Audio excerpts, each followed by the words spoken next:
শাহাবুদ্দিন চুপ্পু থাকলেন না তাতে তেমন কিছু আসলে যায় আসে না। কিন্তু প্রশ্ন হচ্ছে এই বিপ্লব বা গণ অভ্যুত্থান যেটাই বলেন, তার 2.5 মাস 3 মাসের মাথায় এসে হঠাৎ করে কেন চুপ্পু ইস্যুটাকে সামনে আনা হলো? একজন রাজনৈতিক ক্ষুদ্র কর্মী হিসেবে এই প্রশ্নটা তো আসেই আমার মনে, যে এত কিছু করা বাকি, এত কাজ, এত প্রত্যাশা এই সরকারের প্রতি।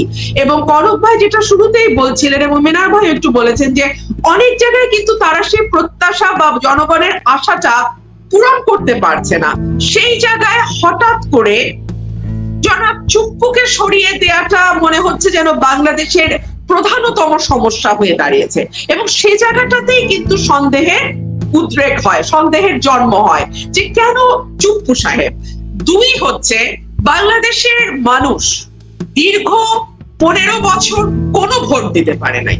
জাতীয় নির্বাচন তো দূরেই থাক, ইউনিয়ন পরিষদের নির্বাচন হবে, সেখানেও যে মানুষ স্বতঃস্ফূর্ত ভাবে নির্বাচন প্রক্রিয়াতে অংশ নেবে, নির্বাচন প্রচারণাতে অংশ নেবে, তার পছন্দের প্রার্থীর পক্ষে প্রচার চালাবে, পছন্দের প্রার্থীকে ভোট দেবে, সেই সুযোগটাও হয় নাই।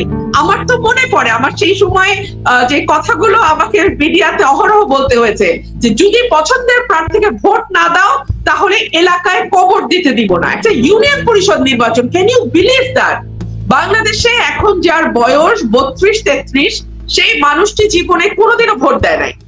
কিন্তু একজন নাগরিক যদি ভোট দিতে না পারে তাহলে তো সে আর নাগরিক থাকে না। সুতরাং এই জায়গাগুলো, মূল কনসার্ন গুলোর দিকে না তাকিয়ে চুপ্পু থাকবে কি থাকবে না, এইটা যখন মুখ্য বিষয় হয়ে দাঁড়ায় এবং সমন্বয়ক যাদেরকে আমরা প্রধান সমন্বয়ক হিসেবে জানি, হাসনাত আব্দুল্লাহ বা সার্জিস আলম, তারা যখন রাজনৈতিক দলগুলোর কাছে ছুটে যেতে থাকেন যে কোনোভাবেই চুপ্পুকে রাখা যাবে না, তখন তো আসলে এই ভয় আমাদের মধ্যে আরো গাঢ় হয় যে এটার পেছনে রাজনীতিটা কি। 1/11 এর স্মৃতি তো আমাদের আছে, 1/11 তো আমরা দেখেছি এবং তখন বিরাজনীতিকরণের কি প্রক্রিয়া হয়েছে সেটাও আমরা দেখেছি। সুতরাং ঘোলা পানিতে মাছ শিকার করবার জন্য কিছু সুবিধাবাদী, কিছু সুযোগ সন্ধানী, কিছু অতি কৌশলী বা অপকৌশলী মানুষ তো সবসময় অপেক্ষা করে। সেই জায়গাটাতেই বড় রাজনৈতিক দল হিসেবে বিএনপির কনসার্ন, এবং বিএনপি শুরুতেই একটা কথা ক্লিয়ার করেছে যে একটা সুষ্ঠু নিরপেক্ষ অবাধ নির্বাচন যেখানে সকল দলমতের মানুষ অংশগ্রহণ করতে পারবে, ভোটাররা নিঃসংকোচে ভোট দিতে পারবে, সেই পরিবেশ তৈরির জন্য যেই যেই সংস্কার দরকার তার জন্য যৌক্তিক সময় দিতে বিএনপি সব সময় প্রস্তুত। এবং আমাদের অ্যাক্টিং চেয়ারম্যান জনাব তারেক রহমান খুবই স্পষ্ট করে দিয়েছেন যে এই সরকার আমাদের সরকার, গণমানুষের সরকার। এই সরকারের ব্যর্থতা মানে আমাদের ব্যর্থতা। সুতরাং এই সরকারকে কোনোভাবেই ব্যর্থ হতে দেয়া যাবে না। এর দায়বদ্ধতা অনেক বেশি মানুষের কাছে, কারণ এর ম্যান্ডেট হচ্ছে মানুষের রক্ত, মানুষের জীবন, মানুষের শপথ। এর ম্যান্ডেটটা আসলে অনেক ভারী। রুমিন, আপনি যদি দেখেন যে আমরা যেটি দেখলাম যে ছাত্রদের এই চুপ্পুকে সরানোর যে দাবি, এটার সাথে কিন্তু ইতিমধ্যে জামাত একাত্মতা প্রকাশ করেছে। জামাত বলেছে ওকে ফাইন, আমরা সমর্থন দিচ্ছি। পাশাপাশি অন্যান্য বেশ কিছু দলও কিন্তু ছাত্রদের সমর্থন দিয়েছে। এবং আমি যদি এখন আমার স্ক্রিনে যে দর্শকদের যে মতামত কমেন্টস দেখছি, সেই কমেন্টসও 98% হচ্ছে চুপ্পুর বিরুদ্ধে কমেন্টস, যে তাকে সরাতেই হবে, তাকে সরতেই হবে। অর্থাৎ হয় কি, মানে একটা আবেগ চলে আসে না, এটা আবেগ চলে আসছে যে চুপ্পুকে সরতে হবে, চুপ্পু মাস্ট গো। তো আপনারা কি আপনাদের কনসার্নটা স্টুডেন্টদেরকে বোঝাতে পারছেন, বা আপনারা কি তাদেরকে বোঝাবেন?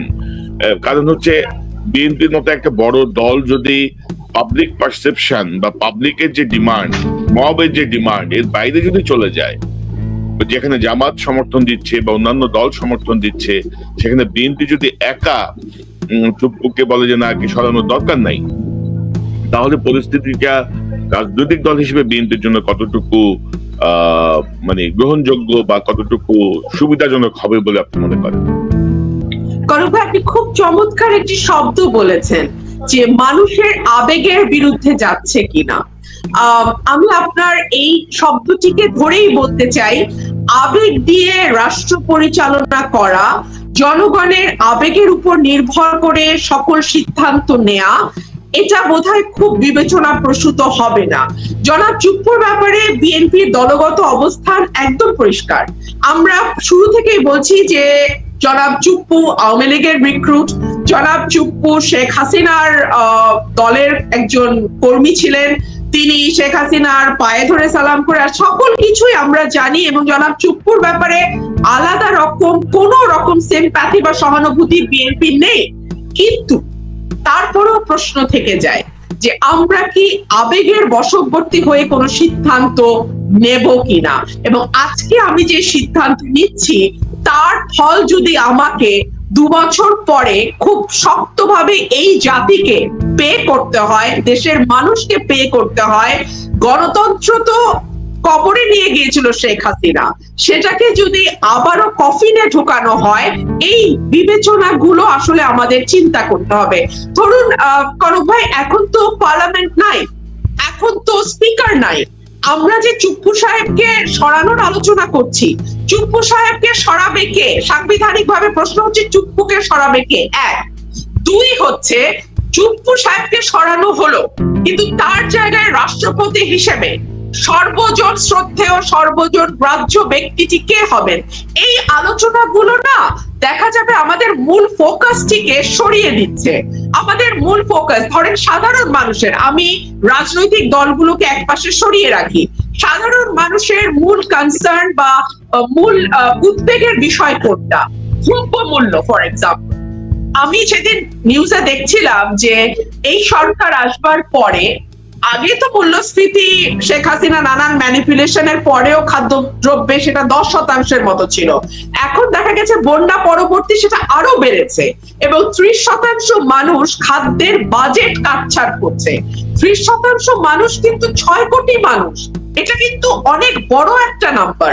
সুতরাং এই মানুষগুলোর মূল কনসার্ন হচ্ছে তারা সুলভে কি করে তাদের নিত্য প্রয়োজনীয় জিনিস কিনতে পারে, কি করে বাজার সিন্ডিকেটকে ভেঙে দেয়া যায়, কি করে আইন শৃঙ্খলা পরিস্থিতির উন্নতি করা যায়। আমরা দেখেছি মোহাম্মদপুরে ডাকাতি হচ্ছে, আমার পরিচিত একজন ভদ্রমহিলা প্রফেসর, তিনি উত্তরায় থাকেন, তার বাড়ি থেকে 83 ভরি সোনা এবং কয়েক লক্ষ টাকা নাই হয়ে গেছে, এখন পর্যন্ত কেউ হদিস পায়নি।